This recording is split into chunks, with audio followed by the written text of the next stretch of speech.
안녕하세요. 크립토 노마드입니다. 어쩌면 우리는 고금리 시대의 다음 단계로서 경기 침체 시대를 제대로 경험하게 될지도 모르겠습니다.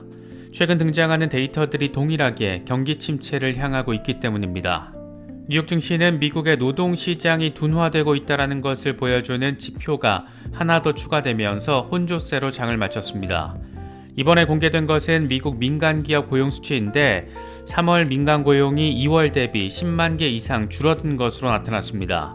시장 예상치보다도 크게 밑돌면서 경기 침체 우려는 시간이 갈수록 현실로서 한 발 더 가까이 다가서고 있는 모습입니다. 비트코인도 반등세가 살짝 꺾인 모습을 보여주고 있습니다. 28,000달러 중반까지 내달리나 싶었는데 다시금 28,000달러 주변에서 간당간당 걸쳐있는 모습을 확인해주고 있습니다. 분봉 차트를 통해서 바라보면 단기간의 오르내림이 꽤나 큰 것처럼 느껴지지만 일간 차트를 기준으로 보면 이게 또 흐름 자체는 그렇게 나쁘지 않다라는 점도 함께 느낄 수가 있습니다. 비트코인 시장 주변에서는 긍정적인 상황들이 이어지고 있습니다. 스위스 국영은행이 비트코인과 이더리움 등에 대한 거래 서비스 제공에 나서기 시작했고, 비트코인의 진심인 마이크로스트래티지는 비트코인 1045개를 추가로 매수하면서 여전히 적극적인 매집에 나서고 있다는 점을 행동으로 직접적으로 보여주고 있습니다. 리플과 관련해서는 몇 가지 긍정적인 소식이 더 더해졌습니다. 먼저 남미 최대 암호화폐 거래소 비트소가 미국과 멕시코 사이의 국경 간 송금과 관련해서 아주 성공적인 결실을 맺고 있다는 부분을 공개했습니다. 이 회사는 리플의 파트너사인데 사실 리플과는 아주 끈끈한 역사적 관계성을 자랑하는 곳이기도 합니다. 2014년 설립 초기부터 리플과 파트너십을 맺었고 2019년에는 리플이 아예 직접 투자에 나서기도 한 그런 곳이기도 합니다.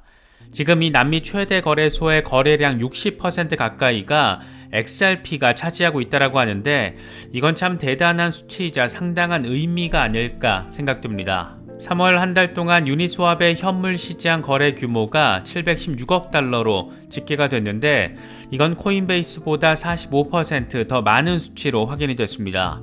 그만큼 FTX 사태 이후에 중앙화 거래소에 대한 불안감으로 인해서 탈중앙화 금융에 대한 관심도가 더 커진 것을 느낄 수가 있는 부분입니다.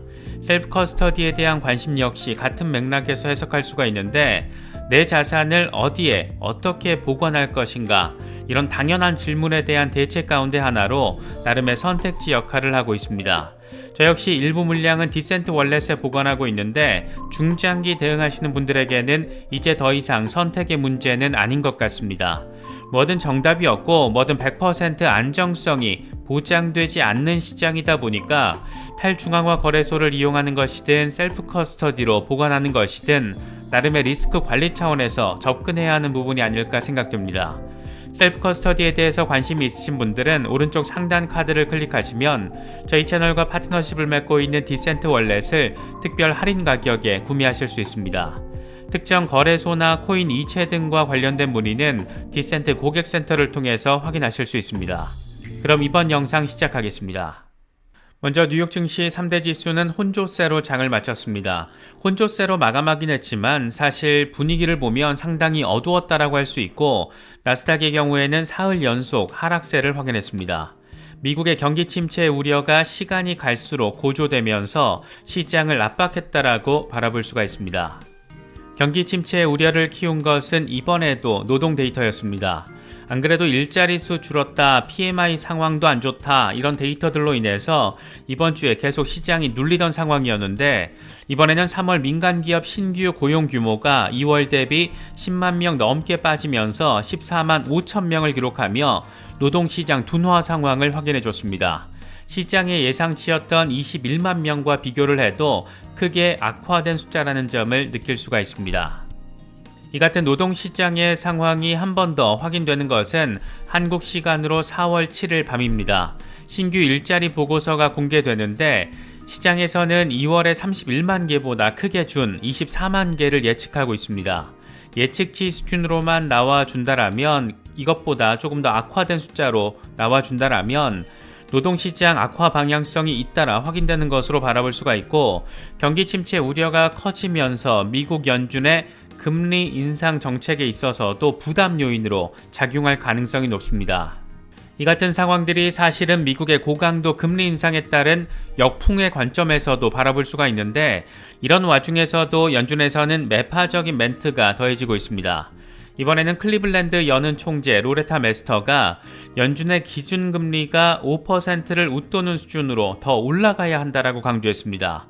금리 선물 시장에서는 아직까지는 5월 FOMC에서 금리 동결 가능성이 좀 더 우세한 상황으로 점쳐지곤 있지만, 5월을 거치면서 6월과 7월까지 과연 어떤 상황들이 펼쳐질지가 관건인 그런 상황이 된 모습입니다. 증시 주변 상황이 이렇게 어둡다 보니까 비트코인 역시 모멘텀이 살짝 빠진 모습을 확인해주고 있습니다.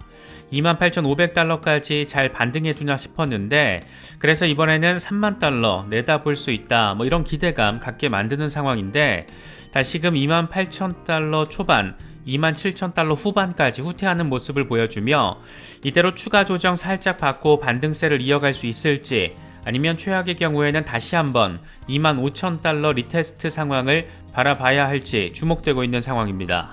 공포 탐욕 지수는 하루 전보다 1포인트 오른 63을 기록하면서 여전히 탐욕 단계가 이어지고 있습니다.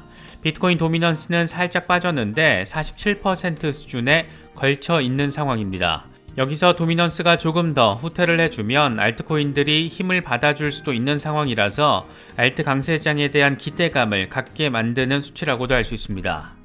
현재 비트코인의 흐름과 관련해서 코인텔레그래프의 기고가 라케시 우페드기에는 비트코인 곰세력은 20일 지수이동 평균이 자리한 27,272달러 아래로 가격을 끌어내리려고 할 건데, 여기가 깨질 경우에는 25,250달러에서 역 헤드앤숄더 패턴 넥라인을 리테스트 할 수도 있다. 반면 27,000달러 부근에서 반등을 하면 황소들은 29,185달러 저항을 뚫을 가능성이 높고, 이럴 경우에는 3만 달러를 거쳐서 32,500달러까지 나아갈 수 있다라고 전망했습니다. 암호화폐 헤지펀드 카프리올레 창업자인 찰스 에드워드는 비트코인을 생산하기 위해 들어가는 전기 비용을 나타내는 지표가 역사적인 터닝 포인트에 도달했다. 과거 해당 지표가 바닥을 찍고 추세가 전환됐을 때마다 결정적인 투자 기회가 찾아왔다. 비트코인 관련 온체인 지표인 야드스틱 차트도 2019년 저점을 찍고 반등할 당시와 유사한 패턴을 그리고 있다, 이렇게 설명을 했습니다. 지난번 강세장 와중에 어마어마한 글로벌 인기를 누리다가 비트코인 10만 달러 전망이 어긋나면서 역시 어마어마한 비판을 받기도 했던 플랜B는 비트코인 강세장 초기에 들어섰다라고 진단했습니다. 그는 비트코인이 약세장 초기, 약세장 후기, 강세장 초기, 강세장 후기, 이렇게 4단계 사이클을 가지고 있는데 지금은 3번째 단계인 강세장 초기에 들어섰다라고 설명했습니다. 그러면서 이건 예측이 아니라 발견을 한 것이다, 이런 점을 함께 강조하기도 했습니다. 스위스의 국영은행 포스트파이낸스가 비트코인 거래 서비스를 제공한 건 역시 눈에 띄는 소식입니다. 이 은행은 스위스 정부가 100% 지분을 가진 소매 금융회사인데, 이 회사의 모기업인 국가 우편 서비스 이 스위스 포스트는 이미 암호화폐 커스터디 서비스를 제공하고 있고 크립토 우편 수집품을 발행한 그런 곳이기도 합니다. 포스트파이낸스는 이번에 현지 암호화폐 은행 이 시그넘과 파트너십을 맺고 디지털 자산 서비스를 제공하게 된 건데, 금융 선진국으로 꼽히는 스위스에서 그것도 국영은행이 이런 움직임을 보이고 있다는 것 자체가 상당한 의미 포인트가 아닐까 생각됩니다.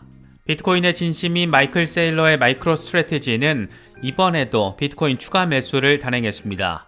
지난 3월 24일부터 4월 4일까지 28,016달러에서 비트코인을 1,045개를 추가 매수한 건데 시가로 2,930만 달러 규모입니다. 이에 따라서 마이크로 스트래티지의 평단가는 29,803달러이고 모두 14만 BTC, 41억 7천만 달러 규모를 보유하고 있는 것으로 집계되고 있습니다. 이어서 리플 관련 소식 짚어보도록 하겠습니다. XRP는 시세가 조금 더 빠지면서 0.5달러 주변을 오르내리며 걸쳐있는 모습을 확인해주고 있습니다. 20일 지수이동 평균이 자리한 0.47달러가 깨질 경우에는 0.43달러까지 후퇴할 수가 있고, 반면 0.56달러에서 0.58달러 오버헤드 저항 영역을 뚫어낼 경우에는 0.65달러에서 0.8달러까지 급등할 수 있는 그런 상황이기도 합니다. 굉장히 예민한 구간에 지금 걸쳐 있다는 것을 느낄 수 있는 부분입니다. XRP 시세와 관련해서는 연중 4월이 특히나 주목도를 높이고 있는 것 같습니다. 이건 역사적 패턴 때문인데 2014년 이후에 XRP는 9번의 4월 가운데 6번 두 자릿수 비율의 가격 변동을 보였습니다. 2015년과 16년 그리고 19년이 예외였고 다른 모든 해의 4월의 경우에는 급등했거나 아니면 비슷한 비율로 급락을 했습니다. 4월은 평균 가격 변동이 플러스 32.1%인데 과연 올해 4월 어떤 흐름을 보이게 될지 주목되는 상황입니다. 시세도 시세지만 요즘 리플 주변을 감싸안고 있는 호재성 이슈들이 상당한 주목도를 이끌고 있습니다. 이번에는 남미 최대 규모의 암호화폐 거래소 비트소가 발표한 최근 보고서가 관심을 받고 있는데 비트소 전체 거래량을 보니까 XRP가 60% 비중을 차지하면서 비트코인과 이더리움을 합친 것보다 더 많은 것으로 나타났습니다. 이건 비트소가 리플레저를 활용하면서 2022년 1년 동안 이 33억 달러 규모를 미국과 멕시코 사이의 국경 간 송금으로 주고받은 그 영향으로 해석할 수가 있는데 남미 최대 거래소인 리플 파트너사가 리플레저와 XRP를 활용해서 미국으로 돈을 주고받고 있는 겁니다. 재미있는 부분은 리플과 비트소의 역사적인 관계성입니다. 2014년 비트소 설립 초기부터 리플의 미국, 멕시코 파트너 사업에 있어서 중요한 역할을 해왔고 2019년에는 리플이 아예 직접 투자에 나서기도 했던 그런 곳입니다. 코인베이스와 함께 비트소의 전략적인 투자를 단행한 지 4년 만에 이런 의미 있는 결과를 아주 전략적으로 이끌어냈다라고 바라볼 수 있는 부분이 아닐까 생각됩니다. 이와 관련해서는 모니카 롱 리플 사장도 한마디 거들었는데 비즈니스용 크립토 서비스를 통해서 미국과 멕시코 사이의 송금 시장에서 리플이 큰 비중을 차지하는 데 성공했다 이렇게 평가했습니다. 여기서 주목할 만한 포인트는 비즈니스용 크립토라고 표현한 부분인데 리플 XRP가 가진 유틸리티성은 기존의 모든 것을 뒤집는 효율성을 담보한 혁신을 이미 이뤄내고 있다 이런 부분을 지금 강조하고 있는 겁니다. 이렇게 거대한 혁신을 이미 창출하고 있는데 정작 본사가 자리한 미국에서는 이 소송 리스크에 시간과 에너지를 빼앗기고 있으니까 지금 미국의 행정부가 얼마나 답답한 사람들이 모여서 탁상 공론을 하면서 정치 노름을 하고 있는지 새삼 느낄 수 있는 부분이기도 합니다. 저희 채널에서는 일주일에 서너 번 정도 멤버십 라이브 방송을 진행하고 있습니다. 메인 영상에서 다뤘던 영상 내용들 가운데 중요한 부분들 좀 더 집중해서 살펴보는 시간이고 동시에 함께 이야기를 나누면서 정보 공유를 하는 자리이기도 합니다. 멀리 시장을 바라보고 함께 의지해 나가면서 크립토 투자에 나서고 싶으신 분들에게는 적지 않은 도움이 되는 자리라고 생각합니다. 관심이 있으신 분들의 많은 참여 부탁드리겠습니다. 이번에 준비한 영상은 여기까지입니다. 시청해주셔서 감사합니다. 지금까지 크립토 노마디였습니다.